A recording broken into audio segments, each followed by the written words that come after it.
Look at me, man. Look at me just sitting around smoking and enjoying your birthday like it's mine, man. What is wrong with me, man? The nerve of me. Hey, look. Life is to be celebrated. So if I'm celebrating life, I want you to celebrate with me, man. That's how I feel. That's how I feel. I got this lit for you today, man. I'm enjoying this on behalf of you. For those of you that don't know, today that we're recording this is actually his birthday. Today is my Denzel's birthday. Yeah. So happy birthday to you, brother, on air. I said it to you off air. I had my kids say it to you, but I say it to you once again publicly, man. Happy birthday, man. And I appreciate it, man. Hey, look, it's important to have good friends in your life. And for 20 plus years, man, you've been a great friend. Like you, since I was a teen. I'm 41 now. 41 now. We've been rocking since we were teenagers. Yeah. You know what I'm saying? That's crazy to think, bro. I don't even realize that we known each other as long as we known each other. You know what I'm saying? Like sometimes I just forget about it. Yeah. But when you sit back and think about it, like, yeah. It's like, man, I'm in my 40s now, and we known each other since late teens. Like we were in college, but we were teenagers. Yeah, we met at 18. I've known you longer than I've not known you in my life. And that's crazy to think. You know what I'm saying? Like, I didn't even think about it like that, but you're right. Yeah. You're right. I've known you longer than I didn't know you. A lot of time has passed, bro. It's crazy to think, man. A lot of times, hey, but I appreciate you, man. Thank you for the birthday wishes, and thank you for the birthday gift. Yeah. Before we get into the birthday gift, how did you start your birthday? What music did you play? Because you got to play some good music. Who got the vibe going? All right, so I'm not. Who I played didn't represent necessarily my birthday, but it just got my vibe going for my for how I do my birthday. So every year for my birthday, I go run 7 miles. First thing, like throwing some shoes. I got some new running shoes. That's my thing. I got to take care of my knees. I take care of my legs because Father Time ain't playing no games. And I went out to a trail and I got 7 miles in, and I jammed out to some Wale. That was my start to my day. Wale did. Yeah, Wale got me. I had some maze going before the show started, and you was like, "Why didn't I have maze going?" Why didn't I have it? Yeah, I should have been running to that. Yeah, I should whole 7 miles, some Frankie Beverly and maze, man. Some Barry White, some OJs, My playlist started with Barry before it worked its way in. Before it worked its way into Frankie and Maze. But Maze, man, that's that feel good music, man, and it's par for the course for the day. So when we get out of here, we get done with this show, I'm blasting Maze for the rest of the day. The whole catalog. I'm just running it. I'm running the whole catalog. Hey man, it's gonna be a good vibe, man. It's gonna be a good feel, man. You got a box in your hand though, man. What is that you're tinkering with there? Oh yeah. So we celebrating. So I got a beautiful bottle here. Yeah. So some Clase Azul. Okay. Reposado. So you gonna be mixing that with something, or are you going straight? Since I got you on air. Now you got to tell me the truth. Since this is, you know what I'm saying, mid-shelf, mid-level Class A, I'm probably going to pour some guava juice in it. No, I'm kidding. Hey, stuck to your guns. Nah. I'm drinking this straight, man. I am not mixing this. I got some other tequila that I use for mixing, but this, we drink it. We're enjoying it in its all of its greatness. So a couple birthdays ago, we was hanging out together, and we had that Plata, that clear bottle. Yeah. So we had to take it to another notch. So whenever you make it to San Antonio, bing, bing. Man, you're supposed to knock that on the first try. The cameras is rolling, man. Ting, ting, ting, ting. There you go. But yeah, whenever you make it to San Antonio, I got a glass for you. Hey, there you go. Hey, man.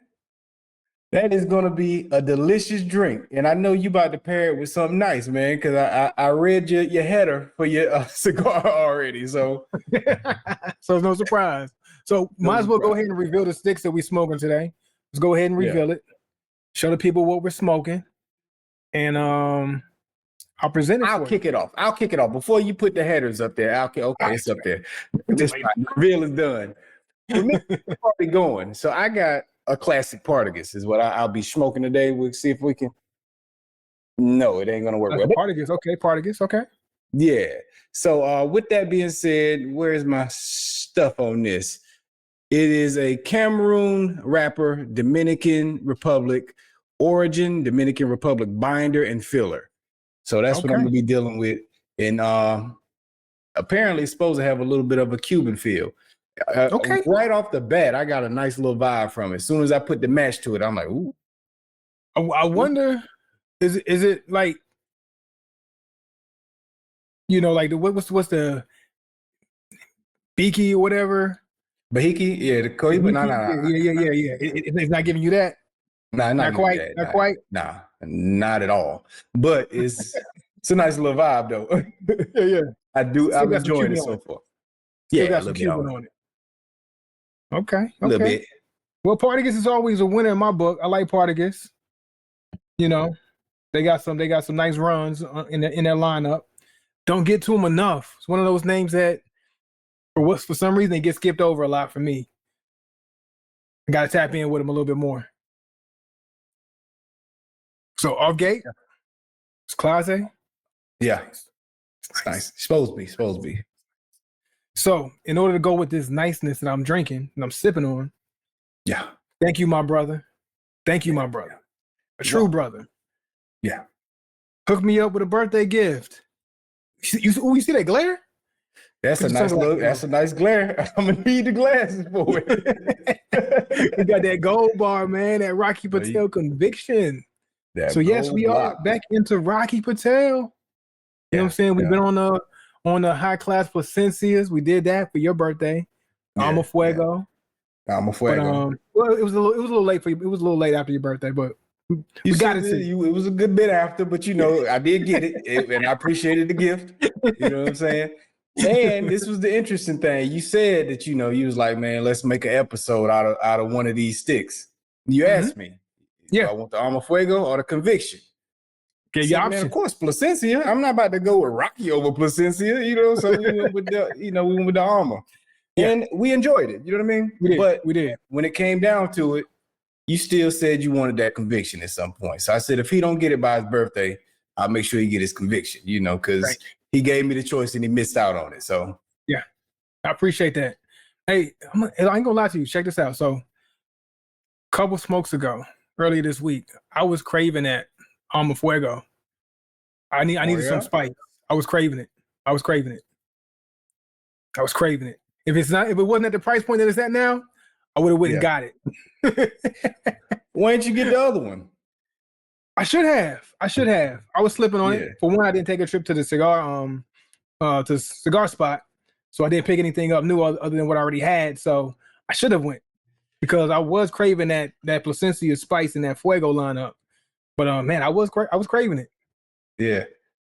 We keep calling it the Fuego. The Amatepe is what we got. Amatepe, Fuego is the cheap one. Yeah. Step up. Yeah. Well, not the cheap one, but it's the affordable one. We'll call it that. There we go. This your first time pulling it out to take a look, or did you? First time pulling it out. First time pulling it out. She jumped out the cake on us. She did. She did. She jumped out the cake on us with some D's. All right, so there we go. We got it in wrap. I'm gonna give you the rundown of what she's looking like. So she's San Andreas wrapper, Nicaraguan origin, binder and filler, all Nicaraguan. So Nicaraguan through and through with that San Andreas, well, through and through, but San Andreas and everything else is Nicaraguan. And that, that aroma off the wrapper it's nice. It's nice. Feels like quality in the hand. The band on this bad boy is it's a beautiful thing, man. I gotta snap some pictures. He always puts out some good bands. So I gotta snap some pictures before I light her up. Yeah, you go ahead and snap that, man. I'll get some initial thoughts on this particular cigar while you do so. This Partagas classic, I'm gonna have to assume you call it a classic. I don't know where it falls at in their lineup, but it seemed like it must be one of those ones that are just there, you know, like a firm spot in their lineup that's not going anywhere. And I can understand why, because it gives everything of like a classic cigar, man. It's giving you the earthy, the woodiness, you know what I'm saying? And some good tobacco notes on it. You know what I'm saying? Like everything that you would want from a when you think cigar, you're gonna think something similar to this. You know what I'm saying? Yeah. Like I mean, without getting into the complexities of it, but hitting all the basics that you're supposed to get from a good stick. And it makes sense too, because when you talk to most novice about cigars, they're gonna lean towards those ideas of Cuban cigars first and foremost. Cuban cigars is what most people link cigar and the cigar experience to. So makes sense to me. Makes sense to me. I like it. All right, so we're gonna undress this. She jumped out the cake. Now we gotta undress her. I don't want to mess this up. Hold on, here we go. Here we go. Gotta undress. Gotta undress. What we doing? I have to apologize. I thought I had matches in the house. I couldn't find them, so I'm going. Now I ain't gonna bite it. I got my V cut. I'm gonna go V cut on it. It's a good cut. Going V cut on it. Okay. And I'm going with a butane lighter, man. But I'm gonna be as gentle as possible. I'm a professional. Been doing this for some years. Okay. We see what you got. Hey, look, man. I mean, you know, trust me on it. Sometimes being a professional and doing it for some years don't necessarily mean it's gonna come out as a dub for you in the end. You know what I'm saying? Yeah. Like, so especially when you're up in age. Especially when you're up in age. You up in age when your birthday is, you know what I mean? You know what I'm saying? Sometimes you lose your legs. Yeah, they be to go. The legs are the first to go. And then they say, you know, your power's the last to go. But I believe that goes too at a point. You know what I mean? Because if you ain't got your legs, you can't have your power like you used to. So which is a nice little segue. Yeah. So I got my birthday weekend kicked off with a nice little competition of sorts. We call it boxing. Mm-hmm. And we actually had some beautiful undercards, man. The undercards were amazing. I'm like, they taking it seriously. Yeah. You know what I'm saying? The guys and the girls, they both were going at it. Well, all Barrios and Ramos had a nice scrap, and then followed up by Katie Taylor and Amanda Serrano. I'm like, they are not squandering. They are not squandering their opportunity to be in front of these many viewers at one time. No. They're like, hey, look, the lights and cameras are on. We going at it. I thought it was going to be like, okay, they play or whatever, you know what I'm saying, exhibition, or I think it was a professional. They were professional bouts, right? All professional bouts, all title matches. All title, okay. And they all went for it. They did not squander that opportunity. Lights were on, the cameras were on, people were in front of their TVs and in that stadium, ready to go. Yeah. And they put on a show. They definitely put on a show. Both did, man. They both did. They did not waste their moment. And that was great for boxing, man. That was great for boxing. Yeah. And I was concerned about the undercard, looking at the names, because he had some names on the undercard, but I knew the ladies were going to go at it. I knew the ladies was going to be good. Yeah, that was the match I expected. The only match I knew for certain was going to be good. I even included the main event. That one was supposed to steal the show. I expected it to steal the show. It did steal the show, but I didn't expect it to have the competition it was going to have with Barrios. So that was good matchmaking on their part to say, what's going to be entertaining?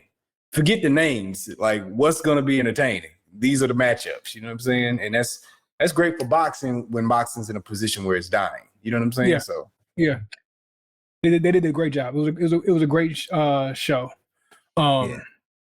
They put it together really well. But the main event was what the main event was. Yeah. And it was the old man, Mike Tyson. Yeah. The man with the mystique. You know what I'm saying? The killer instinct, all that good stuff, ready to knock you out in seconds. First round. Mm-hmm. Which a lot of people thought Mike might get the best of old Jake Paul. But it didn't turn out that way. Yeah. It turned out there are two sides to the coin. You have your people that said there's only one way this can go. And they turned out to be right. Yeah. But there's always, if watching boxing is going to be worth your while, you've got to be able to assess it and see how both guys can win, or it's not worth watching at the end of the day. Right. Right. So you got to be able to assess it and say, yes, Mike is the underdog accurately for a reason, but what can he possibly bring to this fight to win? In what scenario could he win in?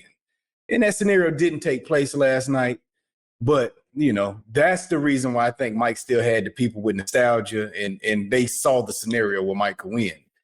Nobody knew Mike didn't have legs either. You know what I'm saying? But it made sense when you saw it.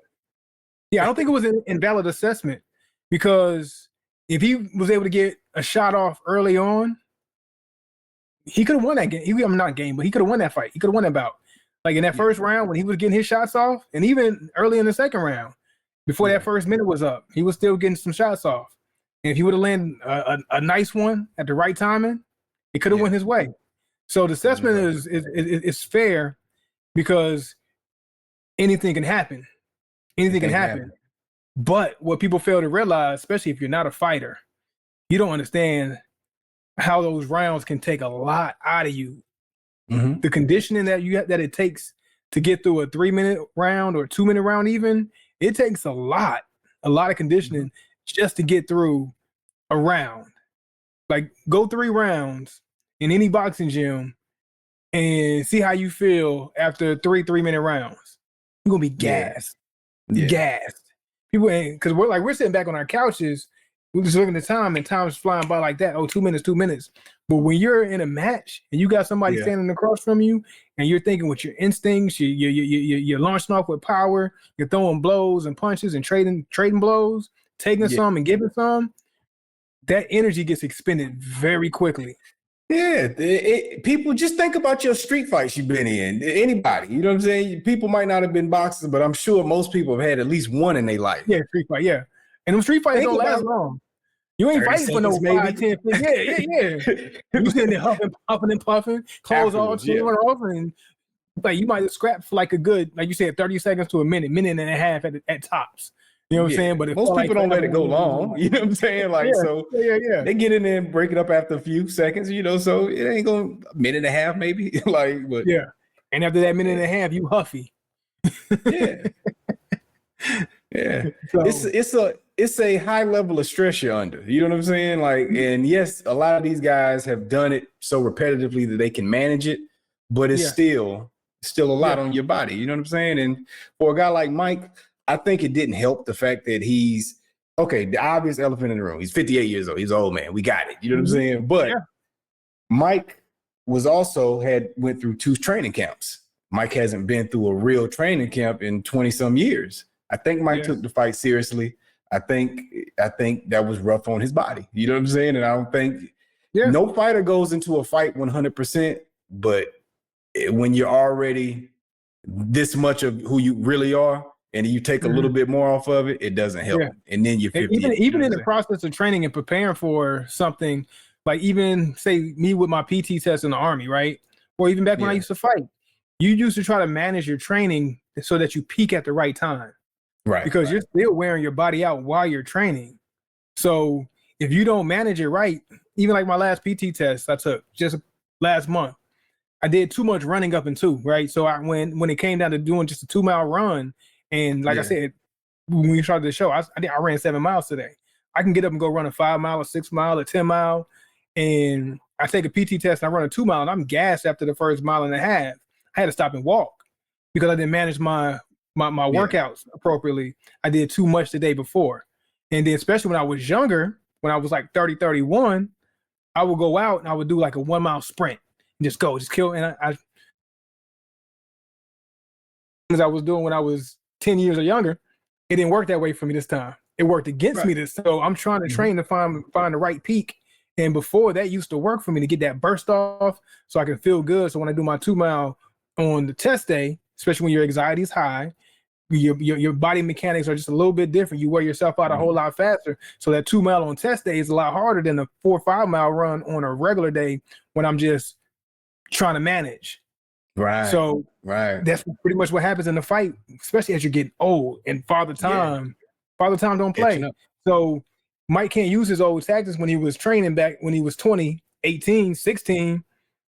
Then when he's 50. Word is they said he took it very seriously, and he said himself he was training like he was back in them days. Not a good decision. You know what I'm saying? Like, Yeah. and then he got hurt in May. Well, he had the ulcers in May, so the fight got put up. That's one training camp. You do it again. You're training this hard. He got in fantastic shape physically, but he's not in he looked good. shape. He looked good. You know what I'm saying? Man, yeah.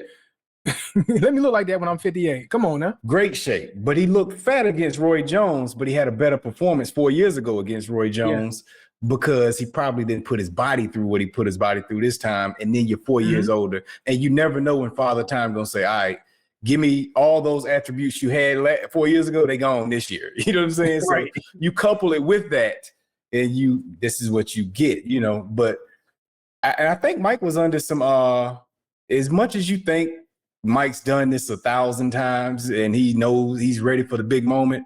He's been in the biggest fights in boxing history in the 90s and biggest selling, biggest pay-per-view fights of all time. He's been a part of a lot of them. And this is still a different, unique scenario for Mike. With that being said, it's modern day. He's not used to social media. He's not used to the amount of territory for him. Totally uncharted territories. He's used to fighting in Vegas with 10 to 13,000 people in an arena. He's around 70,000 people.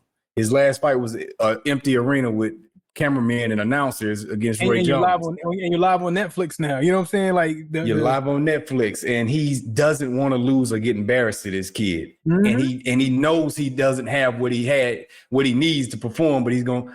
Roy Jones kept saying, he's biting on his glove and messing with his mouthpiece. He didn't do that against me. Mike did, and the other guy was like, "No, Mike used to do it." I remember Mike doing it, but Mike would do it when he was up against adversity. No, not as much, but he would do it when he couldn't catch a guy, and you could see he was getting frustrated. It's a calming mechanism for the stress he's under. He was biting a lot last night. Mike It tells you that he was under a lot of stress, the heightened level of stress that he was under in that moment, and even that alone can take the wind out of you. That can take that can kill your stamina just off of. I think that's why. You know what I'm saying? You're tensing up. Like when your body tenses up, like if you just like held yourself and just tensed up for like in 30 seconds, a minute, think about how tired your muscles would be if you tensed up. Right. Just by tensing up. You know what I'm saying? Not doing anything, not running, not jumping jacks or push-ups. Just tense your body up and hold it for a minute. Your body wears itself out. Your muscle system's kind of diminished just because you're tense. So the tense moment of the situation also, in my opinion, probably played a factor in him losing his legs early. You know, like you said, uncharted territory for him. You know what I'm saying? Millions and millions and millions of viewers watching, people who know who Mike was back in the day, and they only heard stories, and now you got to try to live up to that in some aspect. Yeah. It's a tall task. It's a tall task for him. Yeah. So I can imagine he probably was under some stress. I heard people that were there behind the scenes comment that they said before he came out, like they was like, yo, Mike had a glow, like his aura was showing in the back. Like they said the people in the back was getting nervous, like what is about to happen? Because Mike looks crazy right now, like the intensity on him. And they said you can feel the energy around him, just being like within feet of him. And yes, I think, you know, that, like you said, to your point, your body, that's some stress on your body, man. You know, the legs could have been shot for that. Because people said in training camp he looked good. I heard people that weren't connected to his camp that said, I just happened to be in the gym, see him sparring, he looked good. Like, because then you're relaxed, you're loose, you're going through the motions, you're just trying to get your reps off, you're trying to get your shots off, you're just trying to get through it, you're getting through your workouts. So you got a whole lot more gusto then when you're under those lights. You're under those lights, just like any other sports player. You know what I'm saying? They go out, they in practice, killing it, dunking, all this stuff, hitting all the shots, and then they freeze up. You know what I'm saying? Go out, they running all the right routes, and they speed this, but they get in the football game, and Cam Newton freeze looking at the football. Freaking Cam Newton. You did this all season. You know what I'm saying? This is the same game that you played the first 16 games throughout the season, but now you're in the Super Bowl. You look a little different. You know what I'm saying? Like you were one of the two best teams in the league. You made it to the highest game, and you ever watched a football game and you're like, yo, what is going on? Or watch the NBA finals like, yo, they don't look like the same team that was playing all season, whooping everybody's behind. What is going on with them? Right. The height, the magnitude of the moment. It can do something to you. And it's diminishes your weird to life. think that Mike Tyson would have went through it of all people, but he's human. You know what I'm saying? Like, and it's new for him. Very It's a new human. experience for Very him. human. And you know Yeah. what? And speaking of him being human, when we talk about Father Time being undefeated, I kind of told you yesterday, like after the fight, I was kind of getting teary-eyed, man. Like, Yeah, yeah. real life. I was getting teary-eyed. And it was like, man, you're watching one of the legends, you know what I'm saying, diminishing in a moment only Yeah. because age is taking place. We're getting to that Yeah. point of, you know what I'm saying, just trying to, how do we navigate where we are in life? And it's like, yo, like seeing it in somebody you've watched, and you can go back and watch highlights of them in their prime and this and that. See It's how like, yo, great they were. Yeah. yeah, like this is real, man. This is life. This is a real thing. And Yeah. within turn with that being my birthday, is like I'm 41. I related to it in a lot of ways, because it's Yeah. like I'm trying to figure out how to make things work and how to keep going. You know what I'm saying? I was in the gym, like I started going back to the gym about maybe 3 or 4 weeks ago, like finally getting like seriously back in the gym. Like I took almost like a whole year plus off of even hitting the gym. Like I still go run, still do a little workouts, enough to stay ready to do physical tasks in the army and pass the PT test, but not like seriously in the gym. Right. Like back seriously in the gym. I was in the gym getting kind of teary eyed. Like, yo, man, like this is like attrition is real, man. Yeah. It's Attrition real. is real. Like Yeah. the body breaks down. We get to a point of we're not what we used to be. You know what I'm saying? We're just trying to figure out how to manage and maintain for the next day and for the next year. And how can we just continue to survive? It's like, man, it comes to an end at some point. Not to be Yeah. morbid about the whole situation and you Right. know what I'm saying, killer mood, but like that had me teary eyed yesterday. It's like, yo, life is real. So it was seeing his diminishing. Mm-hmm. That's what kind of did it for you. So no, not just the diminishing. It was the whole spectacle of everything. The diminished was a good bit of it. Like when I said like bittersweet, you know what I'm Mm-hmm. saying. But at the same time, seeing somebody who's still willing to go out there and put themselves on the line, still That was try to inspiring. prove to themselves. What it was inspiring too. It's Yeah. like, okay, like what do I got left in the tank? What can I do? But then at the same time, you understand what you're battling, the uphill battle that you got to deal with.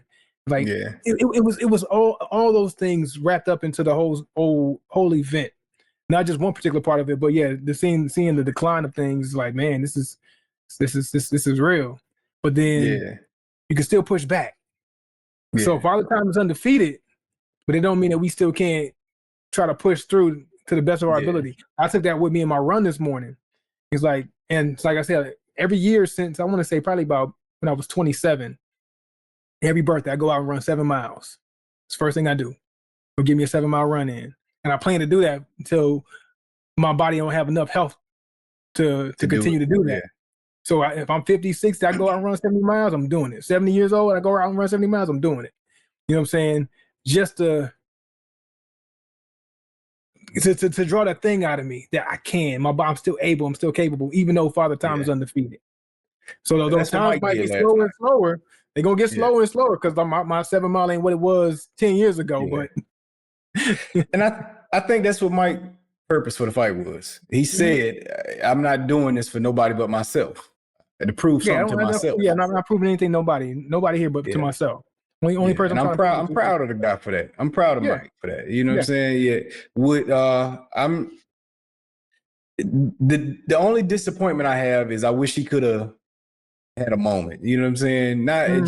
just to see the old Yeah, lion roar one more time. You know what I'm yeah, saying? yeah. But I didn't expect him to win. Somebody asked me yesterday before the fight what I thought. I'm like, if you made me put money on it, my bet is Mike's gonna come out aggressive, What you did? blow his load, and then afterwards Jake Paul gonna stand on the outside and just kind of pepper him to a decision. Yeah, and Maybe a honestly, TKO. And that's I pretty think much what happened. that was probably part of the tactic for him anyway too. Like, look, I'm a lot older than this guy, more than twice his age. Yeah. And knowing the human body, you're in your physical prime between the ages of 27 and 32.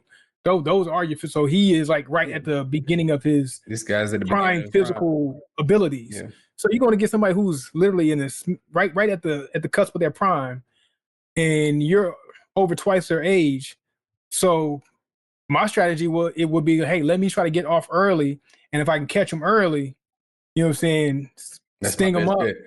Yeah. stun him a little bit, maybe catch him, maybe lay him down while I got my energy available, because you're gonna have more stamina at 27 than you are at 58. Yeah. But even at 58, you're still strong. So he's like, hey, look, while I got my energy, let me try to get one off. Yeah. So yeah, but that's what I expected from it. So overall, man, I'm proud of him for having the balls that most of us wouldn't have to go put ourselves out there like that in front of millions of people, knowing we up against it and facing our fears and just giving it one more try. I thought that was very inspiring for Mike. I'm happy that he got the moment to go out there and relive it. He said he would be open to another one. I hope he's not, but but I'm very happy that he got to have that last experience. Hey, but what it's if classy of Jake not to stop him, and I was happy with that also. You know what I'm saying? Sure. Yeah, that's respect. Yeah, which I don't know if Jake. I think it was more than just being classy. I think it was mostly being classy and not trying to stop him. And then there's always that little piece where he knows this is Mike Tyson and I can't be stupid. And I don't think Jake is experienced enough. Let me not get careless. A knockout. Yeah, because he's not experienced enough to set up a knockout. So he's got all Jake's knockouts come within the floor of the fight and somebody giving him a moment. This is his 11th fight, I think. He didn't know how to set up a knockout, so I think part of it is I don't know how to do it and I'm not going to risk it. And the other part is I don't want to knock him out anyway. So let me ask you this question, because I've heard this question be asked a few times. I want to get your opinion. Did anybody have anything to lose or gain in this fight, in your opinion? Did Jake Paul have anything to gain from it, fighting a 50-year-old man, even though he is Mike Tyson, but fighting somebody who's 58? Or did Mike Tyson have anything to lose or anything to gain? They both had the same thing to gain. Okay. They both. So what do you feel like? What do you feel like Jake Paul had to gain, though? Jake Paul had to gain to prove to himself he could beat him, because he asked his friends years ago. And they had it documented when the fight first was birthed. Jake asked his coach, "Think I can beat Mike Tyson?" And his coach was like, "Hell no, you can't beat Mike Tyson. Don't do that." And he was like, kind of like, "Yeah, you're right," and left it alone. That's what he had to prove to himself. I'm good enough to beat this guy. Even if he's 58, it's still Mike. He wanted to share the ring with him, and he wanted to prove to himself he could beat him at this advanced age, because Mike looked pretty good against Roy. You know what I'm saying? So he's still probably expecting that version of Mike to show up for him. So he wanted to see, what can I really do with somebody that's got IQ and still some muscle memory skills that's high level, So I think it was just proving that to himself. And for Mike, it was, can I do it again? Yeah. Can I do it again? Can I go through a training camp? Can I go out in a big fight and do this? And he looked at Jake as the perfect opponent to try it on. Like, this guy he's a noob. Let me try it. Like, if I'm gonna go for it, big payday, and this guy ain't good enough to really do nothing with me, so hurt me badly. I guess is what he's thinking. Okay. I like that. Because I felt like, I felt like Jake Paul had more to lose in the situation than he had to gain. Only because, like, if you do beat Mike at this, like you said, at this advanced age, what are you really proving? You know what I'm saying? Especially if he's looking like a shell of himself, of what he used to be. What are you really proving? But like I said, the like you said, I think the way that he approached the fight and winning with class, that kind of puts him in a different level of being able to garner more fights and build a boxing career. Like, to put my skills on the platform and just be able to show, okay, look, I can be a technical fighter. I'm not going to just be out here just swinging and whatever. And then I look too amateurish to get in the ring with an actual boxer in his prime against me right now. So if he didn't show up, he would have a lot to lose. Is that, like, you're not going to get another fight ever again. But I think with him coming out, showing that control, showing that he actually had boxing skills, because the way they approached the fight, it wasn't just brawling. They were actually boxing. They were playing chess. And that's what you want to see when it comes to a boxer. Can a boxer actually box? Not just fight, but can you box? There's an art to it. Yeah. He did a good job with boxing Mike. Mike ain't got no legs though, so I mean that don't say a lot. But he got the reflexes and the speed over Mike, so he was supposed to be able to hit him and get out of range. He got the reach. He got every advantage over Mike that he had. but Mike didn't have what it took to take advantage of those flaws that Jake does have. Jake still did all the same flaws. I watched him when he jabs. It looked like he pulling a bow and arrow when he jab. He throw this out and this hand come down to here. Like, it's still same flaws. But Mike, he had him dropping his hands early, which old Mike would have caught. His head was out there wide open. It was just bobblehead, just waiting to get hit. Yeah, I was waiting for that Mike Tyson uppercut to come. I'm sure you was looking and seeing, okay, this is Mike's opening, but Mike probably saw his opening too. He just couldn't do nothing with it. Yeah. Just body wouldn't do it. And trust me, as somebody who used to fight, there's times when you're just so gassed and you're so out of it or whatever, you might have got rattled, is that your mind is telling you, dog, do this, but your body doesn't respond. Like your body wants to, like, those reflexes kick in and you see an opening or you see something or you see that you should do something, but your body just can't do it. Like it just doesn't do it. It's like, I have this opening and I can get them right there, but I don't have it in me to get it off. That happens. I got it in me. It happens a lot. The timing, I don't have the reflexes. I just can't do it. Your body just doesn't respond. Like you're like you even telling your body, throw this punch or throw this kick, and the body just doesn't respond. Like you're sending signals from your brain to your leg or brain to your arm, and it just doesn't go. The gun jams.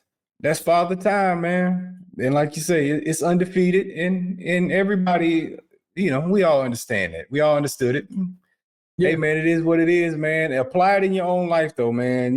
Don't be afraid to go out there and still take a chance, no matter what your age is, man. Be inspired by what you saw last night instead of being offended by it. Oh, boxing is a crap, and they cheated us out of it. We thought it was going to be. Nah, it's exactly what most people thought it was going to be. You just hoped it would be something else. Yeah, absolutely. It was that glimmer of hope that a lot of us, especially at our age, was hoping for. Like, I just want to see Mike one more time. I want to see Mike one more time. I want to see him. I want to see him walk out.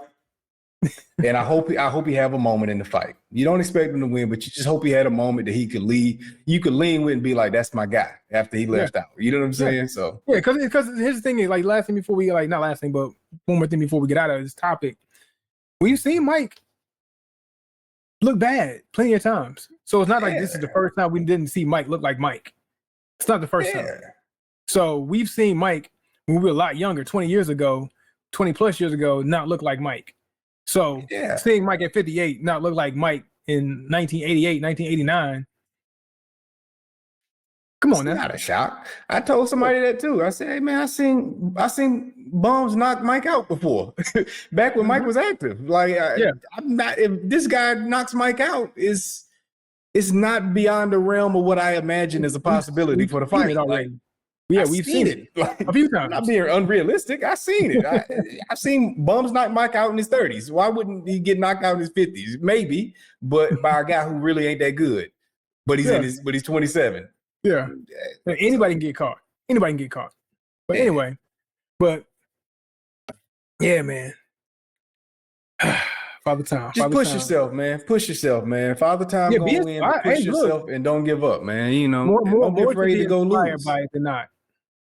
Yeah, way more to be inspired by, man. I love Mike for that, man. And I hope he said he was proud of himself. I hope he is, man. Yeah. But real quick too, man. Take me think about Father Time. How you feeling about so many of our legends, man? We lost in 2024. We lost a lot of legends. Yeah, man. Most recently Quincy, and we didn't get to talk about it. So yeah, Frankie gone. We see. List goes on. I can't even think of all of them right now. But we lost a lot of 2024. How's that? How do you like? How's that feeling in you right now? Like, man, like a lot of our legends. And we lost so many in the past before. Bro, sometimes I find myself thinking about like I watch old clips of some of these guys back when they were in their prime, Mike in his prime and Luther in his prime, like their old music videos and young Stevie before the hair got all the way back there. Just vibrant. I'm like, man, look how great they were, man. Look how great these dudes was in their prime. Like, And I'm like, man, most of them gone. Like, and it's just like you watch the era go. And I remember being kids looking up to these same faces. And now I'm past the age they were when they were in their prime. You know what I'm That part saying? too. Like, That part gets me too. yeah, and it's just Al like Green in that. his prime. We passed Al Green when he was hitting his prime.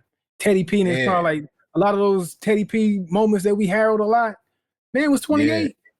I yeah. think he was younger than You Chris know, Brown is now.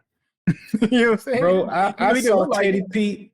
I was on a Teddy P run watching some of his live stuff, and then I Uh-huh. came across him in the wheelchair, and it hurt me again to see it. Like it was live now or something. Like it was just happening, but it was, Yeah. but it's just like, man, look at this great person down to the wheelchair. Like, and it's just like, but that's life, man. And that's another reason why you can't stop, because like I hate that the youth in this generation now on social media try to make our legends feel bad about being in the next stage of their life and not letting them still give more. Whatever it is Yeah. they got left in the tank. Mike don't It's, have 100% in the tank, but let him go out and give his 50% that's left in the tank or yeah. whatever. What pissed me off? I seen a video of the Isley brothers. Ron Isley, he was sitting in the chair, and in the I know comments, like, exactly man, what he you're can't even talking about. stand up no more. He got to do his whole show sitting down. Like, let the man sing. Let him sing, Let the man. He man still sing got his something to songs, give, man. man. And he's so great. Like, appreciate it while he's here, man. Like, don't take song away from him, man. Let's enjoy that voice while we got it, man. It's Oh, we gonna be got it. gone. It's Yeah. gonna be gone. It's like Like we in our 40s, and I want to be able to still give more to the world, man. Don't tell me I can't give more. Like, you know what I'm yeah, saying? Like, squeeze as much as you can squeeze out of this life. You know what I'm saying? Give more, enjoy more. Just in it, like just take it all it's in, man. Like every moment you got. Like if it brings you joy, let it bring you joy. Like these old yeah, artists man. bring them joy. Come on now. Because you never Just know go when watch. you're gonna hit your stride, man. We don't have a Steve Harvey if we cut him off at 40. We don't have a Morgan Freeman or Sam Jackson if we cut these Jackson, yeah, people off at 40. Like yeah, they gotta people hit their stride at different points, man. Like, you know what I'm saying? Like there's a lot, we miss out on a lot without those names if they don't get the chance to, they bring a lot to culture, so yeah, we man. gotta let people be, man. And us as people can't stop giving too, because we don't know when we're gonna have our big moment. You think your moment happened, but you might have a moment that creates your legacy, and it Mm-hmm. happens in you at 60. You True. never know. Like, you know True. what I I gotta mean? keep Like, reminding myself of that. And I was thinking about that maybe like a week ago, like as I'm approaching my birthday and thinking like, man, I'm closer to 50 than I am to 30 now.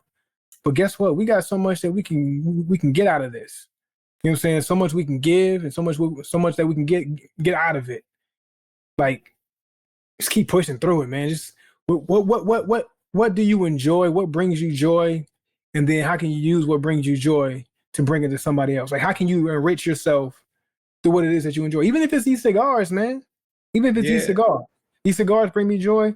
But guess what? We can enrich people through what we enjoy. You know what I'm yeah. saying? And take advantage of it and squeeze that little part of that part of life and get something out of it and get something to people through it. Yeah, because you never know. Like, man, and this is what we do have in our advantage today. Nowadays, we have the internet where you live on forever. And some people create a legacy after they die. You get your Van Goghs who was a poor artist struggling and killed himself because nobody cared about his art. And then he died and his art lives on. I Yeah, mean, he's it got became museums. way bigger than what it was when he was living. Nobody Yeah, cared about his art. Drove himself crazy. drove himself crazy, cut his ear off, killed himself. You know what I'm saying? And you just never know, you know what I'm saying, what legacy you're gonna leave or when people will recognize your greatness. And most people don't recognize it in the moment. So, put Yeah. yourself So out like there, man. Put stuff out there. when there's naysayers and haters and all this stuff, they do it to our biggest and best and our brightest throughout time. So you think they gonna do it to you? Right. Right, man. You know what I'm saying? So hey, ignore naysayers and haters. Do what you do. They gonna hate. They hate on our best and brightest in the history Yeah. of time. Yeah. Nonstop. It's just part of it. It's how you know that you're great in most cases. You know what I'm saying? Like, and maybe you're not great talent wise, but you're great is in keeping people's attention, whatever it is. You know what I'm saying? Yeah. But if you're able to garner attention, people see something in you. You know what I Yeah. mean? So that means also like if you do music, you keep doing it. Keep doing it, man. We'll see. Message. Message. Yeah, man. Message. Hey, but look, check it out, man. And speaking of that, man, message received. So, with that being said, man, I want to segue from that into just people in general and culture, man. It seems like I'm disgusted with some of the ethics and morals of people sometimes, man. You know, like we were talking before we went on air, we made a joke about snitches, and then we kind of got into it a little bit where I'm talking about how people who are snitches now are doing very good in life. Yeah. But I think you said people don't care about snitching no more. And yes, they don't. And that's kind of a good thing. But a lot of it comes down to the fact people ain't loyal no more. People have lost their ethics, man. Like people are more selfish now than what they used to be. Yeah. But do you think you can't even stop and help somebody with their car on the side of the road because you worry they're gonna kill you now? Like we've reached a whole nother stage. You can't. People used to hitchhike. That is dangerous now. Like, you know what I'm saying? If I see somebody out there doing this, peace. You see homeless people on the side of the road, you don't want to give them money because you think they scamming you. Like it's a weird world we live in now, like where we just don't, everything that meant something in terms of values is done now. Like people have lost their ethics, man, and they take pride in it, man. I'm gonna switch subjects a little bit, but bring it back. You know, I saw somebody talking about how Meek Mill was like no Diddy gang and stuff, and I saw people defending him when people was like, hey, man, that's kind of messed up. That was your guy. Why are you saying that? The people that defended that, what's wrong with him saying that? And it's like, you don't understand what's wrong with your guy. Now you're taking shots at your guy with the rest of the people. You don't see something wrong in that? Younger people, though, they don't get it. They don't have the same value. What tells me is there might have been a situation, conditions, or whatever might have happened that probably wasn't okay with, but went along with it for the sake of fame, sake of money, same with getting out of the sticky situations that he was in. For you to be like, hey, look, nah, that's actually not my guy. In so many words. But I don't even know if that's what it is. I don't think that I think Meek's stupid. I don't think it's that. I think he just like trying to be cool and fit in. I'm trying to give him the benefit of the doubt. You always giving Meek the benefit of the doubt. He don't deserve it, man. He don't deserve it, man. He don't deserve it.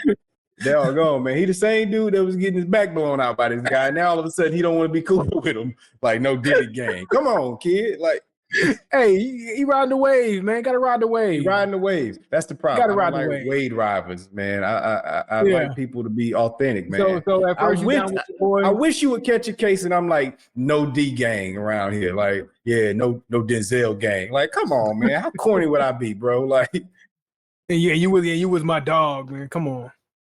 And there's hundreds of videos of us together on the internet now, like 109 videos of us on the internet together. And now I'm like, no Denzel gang. Like, you know, like, come on, bro. I just need to keep my mouth shut and let it play out. Because he's guilty until proven innocent. But here's the only thing, true, guilty until proven innocent. The only thing I say with that, and not trying to give him the benefit of, well, I ain't trying to give him the benefit of that. But I'm just saying, like, if there's an egregious situation that happened, well, okay, matter of fact, never mind. I don't give him the benefit of the doubt. Because at some point you had to be with it. If you ain't like it's your guy. If you didn't like it, you should have, you're a grown man. Never mind. No benefit of the doubt. Throw me under the bus after I catch my charge. If I ain't got a charge, don't throw me under the bus yet. You my guy. You owe even me then, the old adage used to be, even if you caught a charge, I'm still gonna rock. Matter of fact, I think the only person who's valid in how he's speaking against like a Diddy or whatever is probably Shine, like in the public eye. Yeah, because we know what Diddy did to Shine publicly. Like, right? It's no guessing as far as that whole situation. Right. We know he took the fall for him. You know what I'm saying? To catch that charge, to go to jail for that amount of time. We know that. But at the same time, even Shine's still a little weird because even after you got out, you still rock with him. You still brought him to your, like had him aid your country, spoke good things about him. You know what I'm saying? Oh, it's no hate, this and this and that. You know what I'm saying? He's my brother, blah, blah, blah, blah, blah. But now that he caught his charge, so Shine probably Shine's a politician too, though. He's a politician. Yeah. That's So very I'm political I'm on behavior. the side of Mace. I'm on the side of Mace, and I think Mace is like one of the last real ones. Like Yeah, his structure of like how he's always been against Diddy. Like he's been very authentic. he's never wavered or whatever. Even when he kind of went back to Diddy to kind of close out his contract and get all his rights back, he was consistent. Yeah, He's probably been like very, the only one who's been consistent. very much so. I give him that. And but all of that falls in line with people's behavior nowadays, man. You know, and don't get me wrong, I'm sure humanity has been filled with people to behave this way, but I don't like how commonplace it is, man, It's for people just commonplace. It's well documented now. Like with us having social media, ability to say what we want to say on air to whatever platform that we're on, like getting information out and speaking how we feel is bigger and broader now than ever before. So you're seeing it more and more now. Like you said, it's always been part of culture, been part of life, humanity. But the fact that it's well publicized now. yeah, So now it's like, okay, what kind of narrative are we shaping to say that this behavior is cool? It's because it's so public, so easily accessible, so easy to spread our messages now. yeah, man, So yeah. we gotta be careful. You know what I'm saying? The 6ix9ines are becoming the heroes nowadays. They You the know what I'm heroes saying? now, man. Yeah, you know, and it's a strange place, you know, it's a strange place to be. Uh and even with the snitching thing, it ain't really about the snitching thing, because that's not my world. I'm not in a That's a part world of it. involved in It's a snitching, part but of it. it's just a way of looking into how people view things, you know, Yeah, and get praised and blessings for being disloyal, being it's just traits loyal. that normally you would be frowned upon. Like, you Yeah, know, how they say in LA, weird. You know what I'm saying? Like weird yeah, behavior is getting heralded and applauded. It's all weird yeah. behavior. Yeah, for a long time too, man. For a long time, man. And some of it may be good. Maybe we do need to start having a shift in how we view some things. But it goes back to something I believe in general in the world. Everything But you from know the what? old school ain't bad. We don't need to get rid of Yeah, all old school behavior. Some of it like can go. one thing that you know what I'm saying. I feel like even with like me and you, like how we came up, right? As younger adults, we stood on it. How we felt about something, we stood on it. We didn't waver. Yeah, You know what I'm saying? I might not have to act this out outwardly of how I feel, but once I'm done with a situation, I'm done with the situation. yeah. Like I might just shift on how I operate. Like I ain't gotta cut you off completely, but guess what? What it was ain't what It'll never be the ain't same. what it was. You know what I'm saying? Yeah, We're here now. All right, yeah, we're here now. That's it. Once you come to a certain level, that's the box you're in. You know what I'm saying? And we stand yeah, on it. You yeah. know, that's what it is. If I'm good with you and you don't do anything to make me not good with you, we're gonna stay good. Mm-hmm. You go into this other box where we're not good, we're just there. It's fine. Mm-hmm. I ain't mad about it.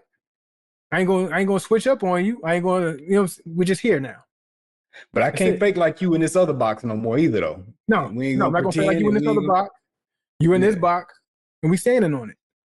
Yeah. Yeah, but that's a lot of people, and that's the entertainment business stuff. You know, I don't know. It probably go into. Hey, sorry, ladies, y'all bad at doing that though. The ladies do that bad. Y'all be fake as hell with each other. As soon as they get up from the table, y'all start bad mouthing one another. Y'all bad at that. But a lot of these guys are becoming effeminate, so they join in the club with that behavior. That part, that part. Like Yeah, man behavior ain't man behavior no more. Like you said it better than I could say it. Like a yeah, lot of man behavior is becoming effeminate behavior, especially when it comes to yeah. interactions with each other. Right. And I don't respect it. And maybe I'm just an old dude.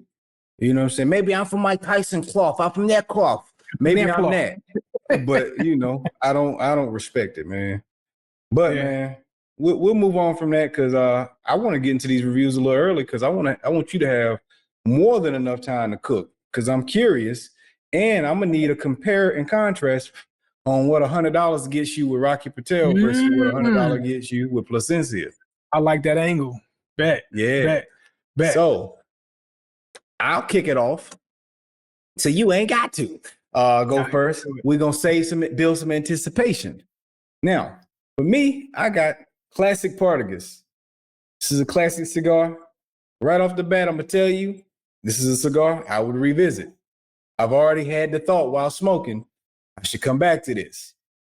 So this stick here is not gonna give you no extreme outrageous notes, anything like that. Mhm. It's gonna give you a lot of earthy, woody notes. It's gonna give you a lot of tobacco notes and stuff like that. There's a certain element of as I started to kind of work my way into this second, third, a certain sweet tobacco note that I pick up on, but it's not like what's our group that we love, starts with a D, they do the sweet cigars. Oh, the Drew Estate, the not like Drew Estate. It's not like Drew Estate or Deadwood Sweet. You know what I'm saying? But it's just nice and little subtle to give you like one little thing that pops. You're like, okay, there's a little undertone of sweetness on that, but it's more of a tobacco note. There's a nice cedar that comes through, and it comes through nice and noticeable, but it sits well in the mix with this. I would say there's general little spicy notes, but not like pepper spice, you know what I'm saying? So it ain't strong like that, more like that cinnamon spice, you know what I mean? That you kind of get in a stick. And good creamy smoke coming off of it, and good aroma in there. I'd say it's pretty well constructed also. This has been a very enjoyable stick for me. Even a little cocoa on it also. So you get a lot of notes, but you don't get none of those, no licorice, no crazy notes that jump out at you like that. You just get a lot of classic general notes that you would get from a regular cigar. I would say this stick right here, for me, this feels like one of your sticks you can it seems like a very flexible cigar. Fits in a lot of different scenarios. So sometimes you hear us talk about having a morning cigar or a late night cigar. Just feel like you can do this whenever the vibe is right. You know what I'm saying? A very universal stick. Very universal stick. Yeah, very universal. It could be good for a newbie. It could be good for somebody who's more experienced. It's a nice balanced cigar. I'm going to go on this Partagas Classic. I'm going to go give it a 4.2, but it's going to be a very pleasurable, you want to keep some in your humidor type of 4.2. You know what I'm saying? So even though 1 to 5, we tend to think your greatest cigars is cracking over that 4.5. This is a very good 4.2. Like, I give it a thumbs up and a 4.2. So I enjoy this one. Do we have a price point on this Partagas? Because I know Partagas, they run a gamut on price points. So where are we on this pickup? I got this at $13.35. Okay. A 4.2 at $13 is very. You got to grade on the curve for that. You got to grade on the curve. I probably should bump them up a little bit for that, right? Yeah. Hey, look. So, kind of reminds me of like my father's. And I actually wanted to speak about that earlier on the show. I smoke. Jeez, I can't speak right now. I think it's the closet. Blame it on the closet. I smoked my father's, the Judge, right, earlier this week. And I'm like, man, I applaud my fathers for keeping their price points at a certain area. For them to have so many great cigars in that $9 to $15 range. And I picked up my father's at 13. And I was smoking it the other day. I'm like, man, this is a good 13. Like, no, this is a great 13. Like for a $13 smoke, this is. So like to me, I wanted to go back and see if we smoked the Judge on the show, and like grade it on the curve. Like, yo, this probably should be bumped up just based on the price that you can pick it up at for the smoke that's so great about it. Now that we're venturing into these upper echelon sticks, hitting a lot of 20s, a lot of 30s, a couple of hundreds. Like this is the third $100 stick that I've smoked, and starting with the Davidoff, the Plasencia, and now this one. So now smoking a $13 stick that's really good, like that Partagas, you gave it a 4.2 at $13. Yeah, that's an interesting take, bro. That's an interesting take. I'm glad you said that. We might have to start having a 15 and under group. You know what I'm saying? To really, what gets you the most bang for your buck? And this is one of these sticks where it's like you get the most bang for your buck at $13. Man, this is something you could go revisit anytime your money low and you need a good smoke. My father's is one of those brands you can go in and close your eyes and reach in and grab some under the price point and be good. Like, Yeah. So, good point. So I like that. All right. Drum roll. Ring. So here we go, man.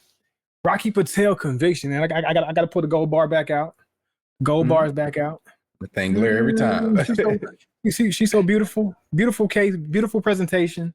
Man, when you go pick those Rocky Patel convictions up, they're in this in the box, and all these gold bars are laid out, and it just looks like, man. I actually had to call you, and I called you a little bit too late. I wanted to show you the guy pulling the box out and pulling the gold bar up. I felt prestigious at that point. You know what I'm saying? Like, yo, yeah, they keep it in the back, right? Say what? They kept it behind the register, right? Yeah, they had it behind the register. They had it in the case behind the register. You got to actually go up to the register and ask for it. I need that conviction. Oh, we got it right here. The man might have put on. He should have put on some white gloves and just said, "Here you go, Mr. Richardson. How many would you like?" You know what I'm saying? Hey, that's the only thing missing. When I spend 100 on one stick with you, that's what you need to say to me, though. For real. Excuse me. How many would you like, Mr. Richardson? Excuse me, sir. How many would you like? Yeah. How many would you like? You know what I'm saying? Garçon behavior. Yeah. Humble yourself if I buy $100 stick with you. And I felt like I was getting pretty good treatment. Just asking for the conviction. So just off the experience alone of picking the stick up, it already felt prestige. It already felt like celebratory. It felt great. So shout out to Rocky for the presentation. Shout out to Cigars International for how you keep it. Hey, next time just white gloves and ask me how many I want. That's it. Don't assume I'm getting one. I'm already spending this much with you. Why wouldn't I get more than one? So hey, look. So top notch on that presentation. Top notch on that delivery. And then also taking her out the gold bar, unveiling it. It feels really good. The construction it's $100. Hey, look. Like I said, we've had a couple of $100 ones that we've held in our hands. And it is true to form. You can feel the difference when you hold these 3-digit sticks in your hand. You can tell that you're holding a higher price cigar, just off how you hold, how it feels in the hand. So that's already that's another top good notch for it. The shape is box press, so the natural feel in the mouth while you're smoking it. Another good thumbs up for it. And then let's talk about the smoke itself. Now let me get to the aroma as you unpack it. The aroma it greets you very, very, very pleasantly. Nice, pleasant aroma. As soon as you take it out the wrapper, that it hits you and it just makes you salivate already. Like, I'm about to have a good smoke. So it did that very well. Seems commonplace with those $100 sticks too. It does. Yeah. So you're kind of seeing where you are when it comes to like setting up your environment when you're sitting down to smoke. The presentation of what you're looking at when you pull it out, when you bought it. When you take it out the wrapper, when it greets you with that aroma immediately, and you're holding it in your hand, and you feel like you have a quality stick in your hand, that already just sets everything apart from there. All right, tone setter, and then you light this bad boy. First light, a lot of pepper off the top, Rocky Patel fashion. So I knew the spice was going to be there. I know the peppers were going to be there. It hit me right off the first few notes. Nothing else other than pepper. It was just pepper, straight. You pepper. were craving it, so you got what you were looking for. It was right on time. So the pepper hit me good. I welcomed it. You know what I'm saying? But then it did kind of dial back and it rolled underneath. It's just a lingering type of pepper that just stays with the cigar. And that's kind of what Rocky Patel does anyway. So it's to be expected.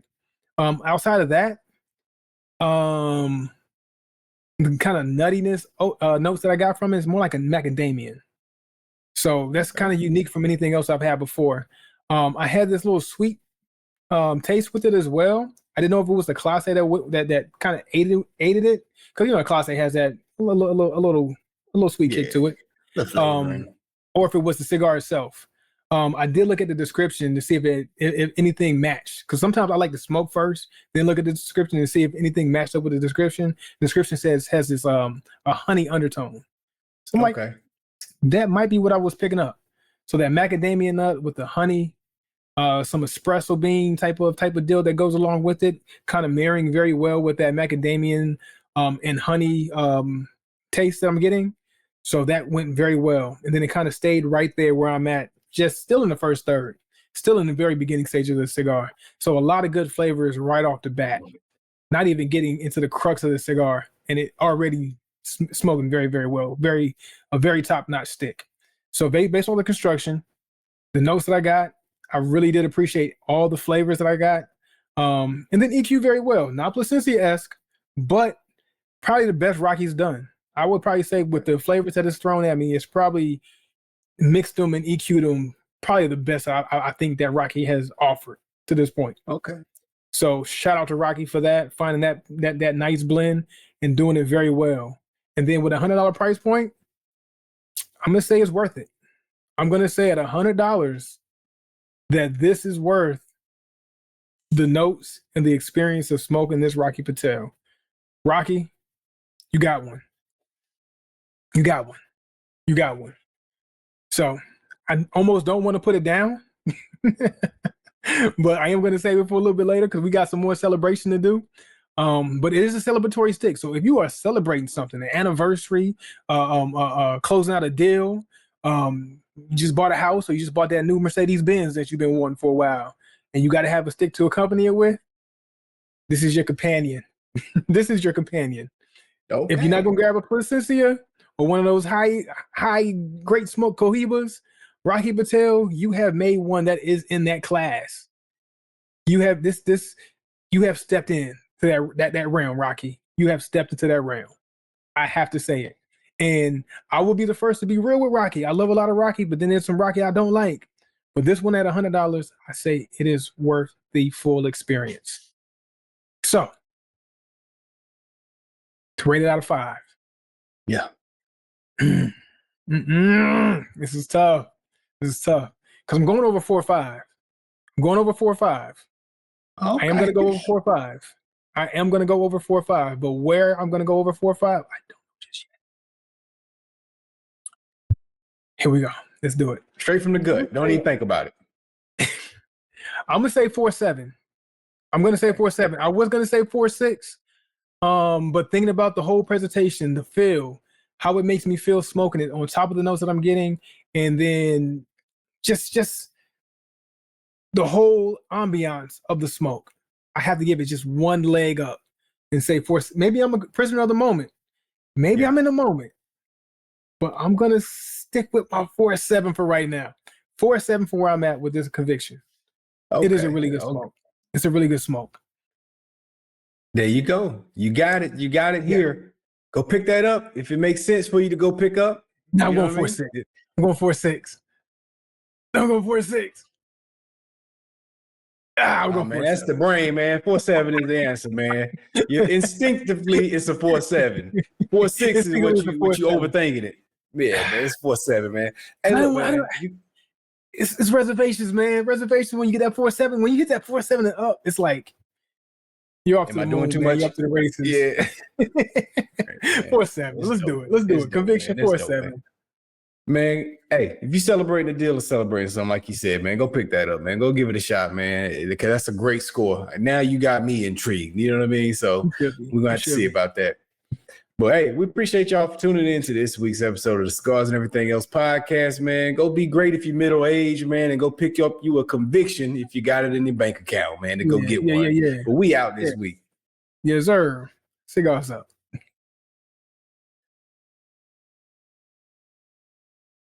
And record it.